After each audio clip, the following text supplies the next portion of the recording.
Hello, Intimate Alien. How are you today? I'm good. How are you? I'm awesome. Absolutely wonderful. It's nice to see your bright, smiling face again. Thank you. It is good to see you. We have questions from one of our viewers. Oh, before we do, I want to say hello to John. We spoke to John earlier. Rachel was speaking, but I was there too. I want to say hi. So, okay, there it is Sweet. Okay, so we have a question from Sierra Chang, and she would like you to talk about pre-birth planning and how it works. And if you can give some insight into the afterlife and what happens when we die. Yes.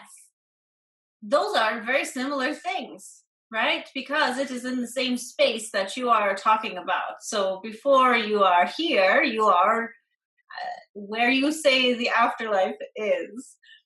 Afterlife is such a funny word because, right, it is before life, after life, during life. There is no time when you are not in that space. You are always in that space. We are always in that space together. What was the first question? Let's see. Pre-birth planning. That is a wonderful thing to think about. It is coming together of your vibrations. It is if you are to be like Rachel, the merging of different energies of similar resonance wanting to experience something similar, right? Rachel's energies are mingling in her because they wanted to experience the same thing. Convergent energies coming together to experience the same thing. Isn't that not beautiful? Absolutely. Beautiful. That is what you do before you come here into physicality or any other place that you go, right? I am also on a different world as a singular being, if there is such a thing, and that is what I want to experience as well. We choose where we want to go based on what we want. That is what you do here too, as you become more deliberate in your creations, right? You choose what you want. And if you focus on that, that is what you get. Mm-hmm. So it does not change before you are here, right? There is really no here, except that you experience something slightly different. It is really all the same, just different levels of experience. And so, if you have a child, as you were mentioning earlier, you plan with your child what you both want to experience. And of course, in every single moment, you can choose something new, but you do come together knowing that there is a possibility of certain things happening. It is all vibrational, and while you are here, you may have read books that you see your life's experiences before you can come. That is a very physical, literal, visual translation of what happens energetically. So you can take those stories to heart, knowing that you do have some forethought about where you are going because your intentions create where you go. And your intentions create those who you find yourself surrounded by, right? Mm-hmm. Whether it be family or friends or loved ones, right? Does that make sense? Yes, it does. Absolutely. Yes. Would you say there is more that we could say about that? Do you have more that you can feel a question around? I have a question around soul groups. I have read many years past about that we will tend to, as a being, not necessarily as a human, but that we will tend to uh, choose where we're going as soul groups. And Well, that is the same thing that made Rachel. mm-hmm. That is that similar. So if different souls want something similar, they will be together because their vibration brings them together. Yeah. It is that simple. It is that there is a soul group because they have a similar frequency. Okay, and so what I've read elsewhere too is that that soul group will travel through human lifetimes together. because of the similar vibration. It is not that you bond with a group and then you'd make decisions as a group. You bond with a group because your vibrations bring you together. Thank you. That's what I Yes. wanted. Yeah, that's the distinction I wanted to come out. Thanks. Yes. We came together right here, right, because of our similar vibrations. And we enjoy spending time together because of our similar vibrations and our similar intentions, right? Right, And our wants. We want something similar, to have a great experience right here, right now. So we are compatible, right?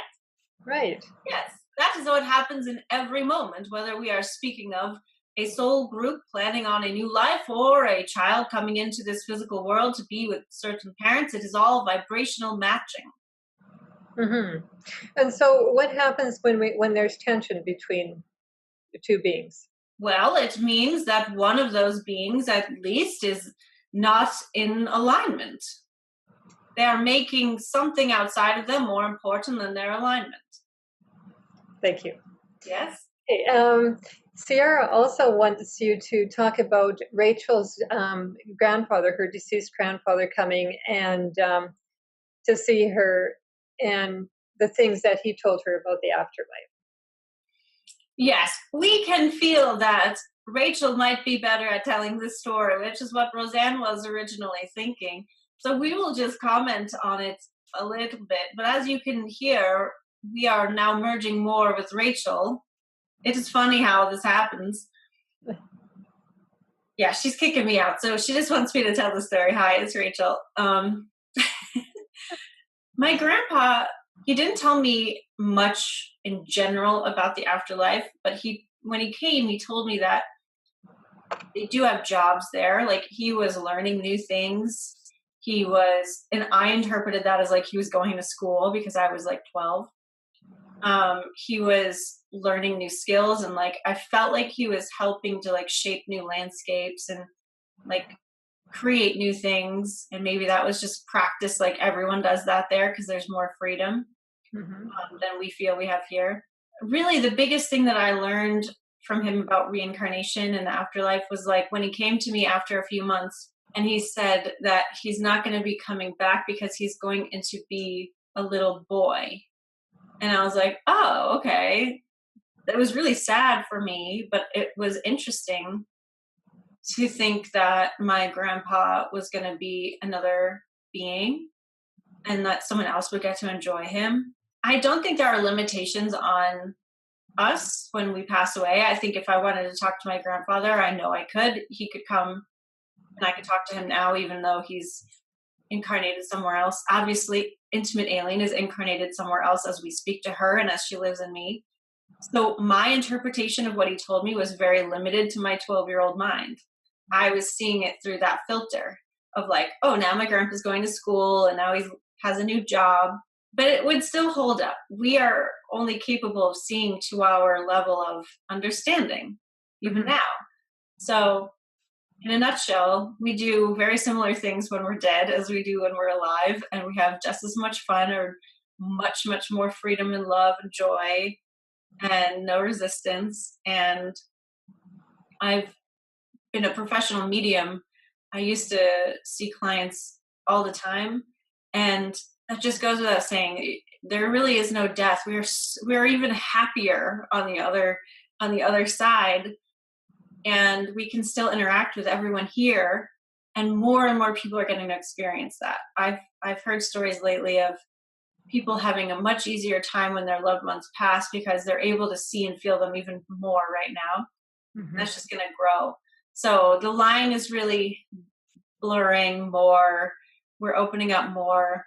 There's less distinction between alive and dead because we don't actually die. And we can really just do whatever we want in this life and in the afterlife.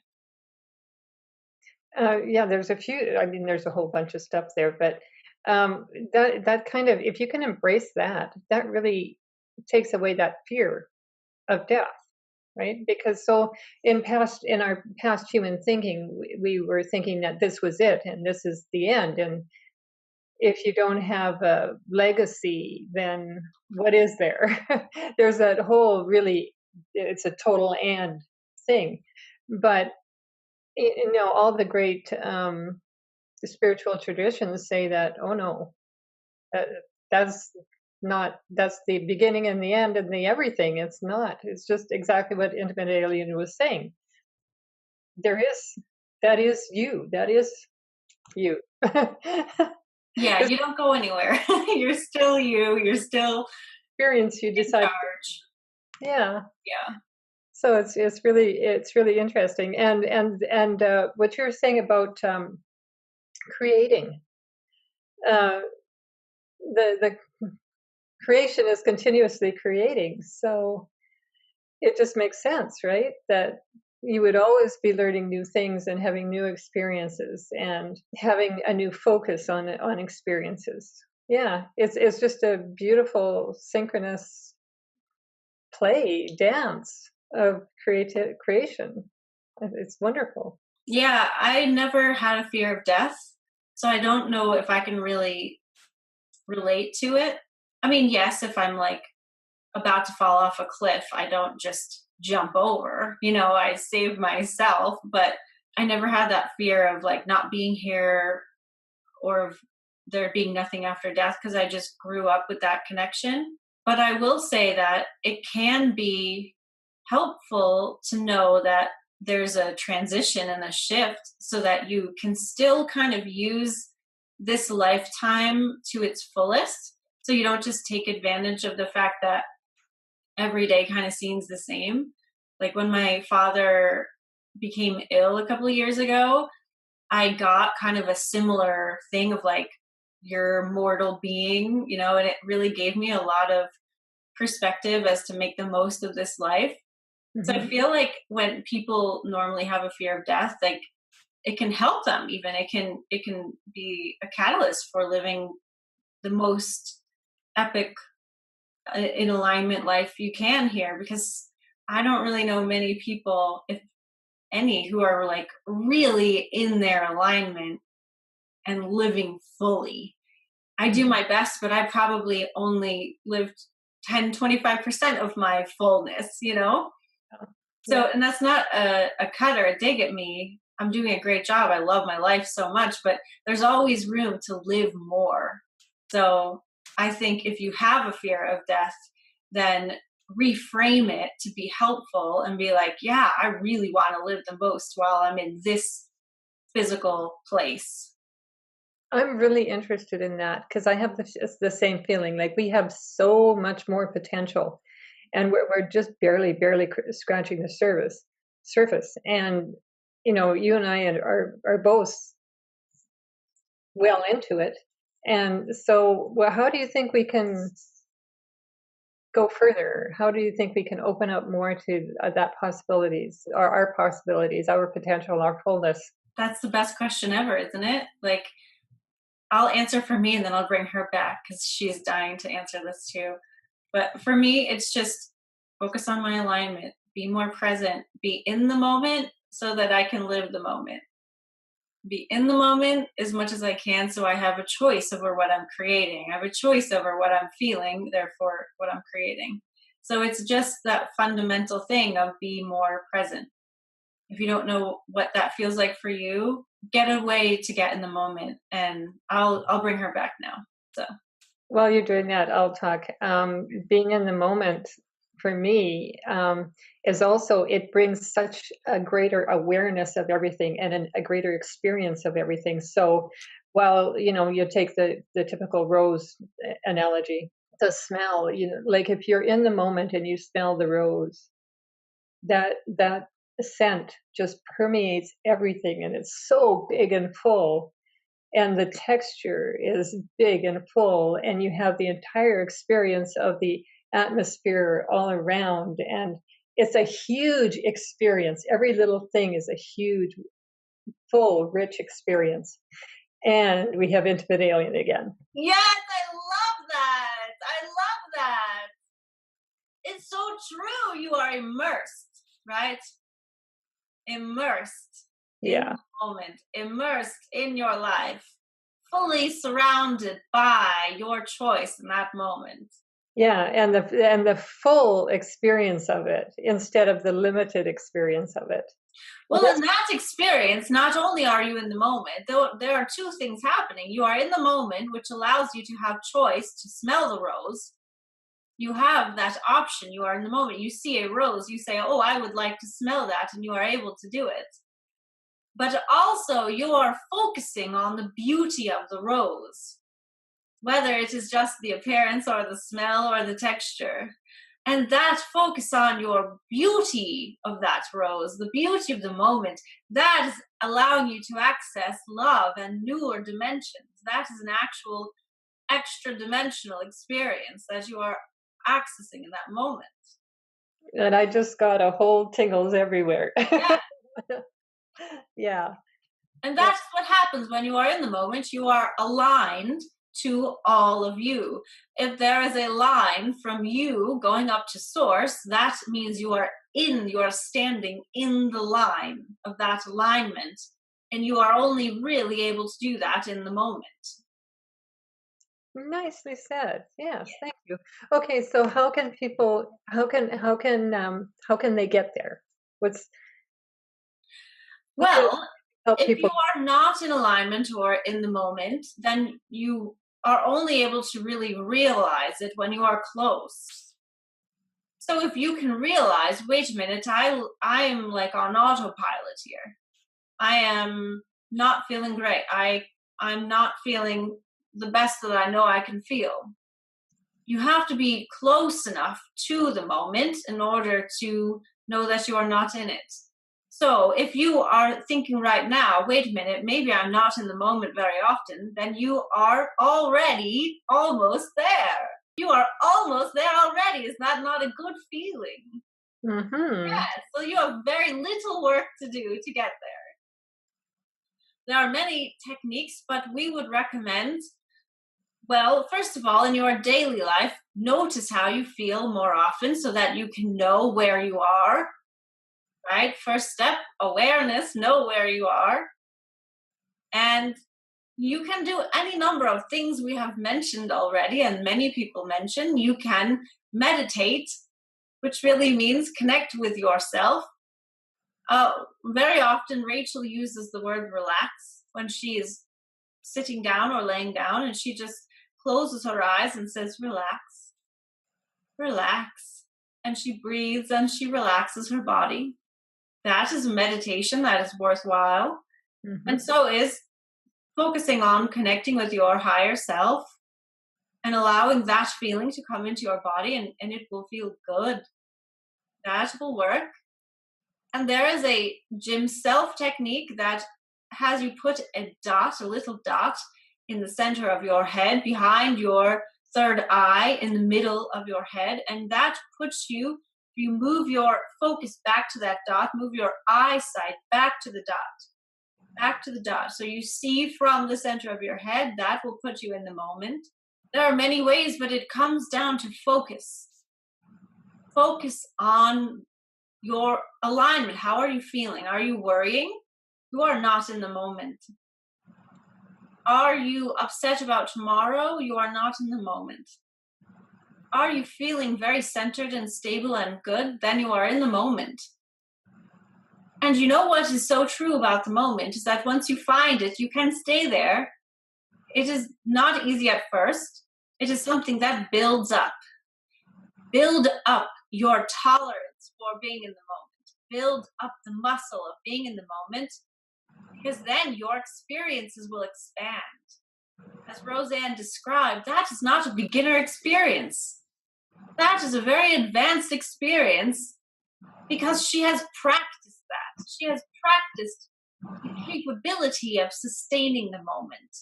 And once you start to do the little things, you notice, yes, I'm in the moment right now. Well, in a thought, you could be out. So go back as often as you can. And you'll notice that it gets easier and easier, and then it will reveal itself, all of the joy of the moment, the bliss of the moment, the you do not know what the moment contains yet. Roseanne, that experience can unfold and ripple and expand, right? If you stay there, it can be better and better. And then you will hit your edge of allowing, and slowly over time, it will grow again. So it is not a one and done thing. It is something that you must practice and focus on so that it will grow. But then eventually you can live there. And that is where all of your potential lives. You are only making decisions in the moment. Everything else is reactionary. So if you want to live more into your potential, expand your capacity to live in the moment and practice it. Does that make sense? Yeah, absolutely. And you just brought it around beautifully to our full potential. Yes. I love that. Yes, and it is really, that's I mean, it feels so true to me because I know it, and like you said, I've practiced it basically all my life, and it's such an incredible place to be. It's so rich and so full, and I don't even have the words to describe it. And like you said, it builds. The more your edges go out, the more you can feel and experience, and the more incredible it is. Yes. Awesome. Thank you so much. We would like to say one more thing, and that is that if you are spending time trying to heal yourself or remove blockages or discover what is wrong with you, you are much better at spending that time focusing on being in the moment than doing any of that other stuff, because you cannot alter any of that other stuff to the positive if you are not in the moment. And when you are in the moment, none of that will occur to you. You do not need to alter yourself in that way in the moment. Thank you. Thank you very much. Not only did you speak to me in the moment on that, but to a whole bunch of other people. Yes. It is your tendency to fix what is wrong, but you do not need to do that. It happens automatically when you are in alignment. Right. Yeah. Oh, yeah, and you know what? That just for the sake of readers, listeners, I have a friend who actually has MS, and when she stays in alignment in her practice, which is a Native American practice, it's gone. It's not there. When she falls away from it, it comes back. Exactly what you're saying. Yes. You are remarkable beings, and you only have such a small clue as to how amazing you are, and you will find out more and more as you practice. So I'm actually curious as to how long it's going to take us to actually get there, where we can, we seem so small, like we're keeping ourselves like this little tiny thing, and only very slowly letting ourselves into our full potential. Can we fast track that, or somehow blow it open? That is such a wonderful question. I love that. Okay, let us show you this, and it is a very simplistic way to look at it, but really it is true. I'm looking now at a lamp, and I'm looking in this direction, and you can see which direction I'm looking, right? Mm-hmm. I'm looking there, and I'm used to looking there, and I'm normally looking there. It is comfortable. My muscles have decided to reinforce the looking there, right? I have the muscle structure to support my neck to look there. I have my eyes are focusing there. It is all very comfortable to look there, right? Mm-hmm. That is you and your way of seeing yourself. It's comfortable. You allow yourself to grow a little bit, but it is slow, right? But can I easily look over there? Yes, I can. And even though my momentum is not used to me looking over there, I can still choose to look over there. So maybe it takes a little bit of effort. And my neck wants to move back, right? There's a natural tendency I want to look that way, but I can choose to look over here again if I want to. So if I'm on autopilot, I will look over there. But once I realize it, I can say, oh, I don't want to look over here anymore. I want to look here. That is all it takes. That is all it takes. Reminding yourself of how you want to see yourself. How do you want to see yourself? You know you are a larger being. You know you are unlimited. You know you are a free being. You are creating your entire experience. You know that. Now, are you going to choose it? Are you going to choose it again and again and again when your gaze goes to what you are more comfortable with? Build the momentum to see yourself how you want to be seen. That is it. You can do that as fast or as slow as you like. There is nothing stopping you. Thank you, Intimate. You're very welcome. That is so perfect. And a perfect way, I think, for us to end today. And boy, I just love how clear you are and how you can help us so much here. Well, it is my joy to be here. Thank you for wanting to speak with me.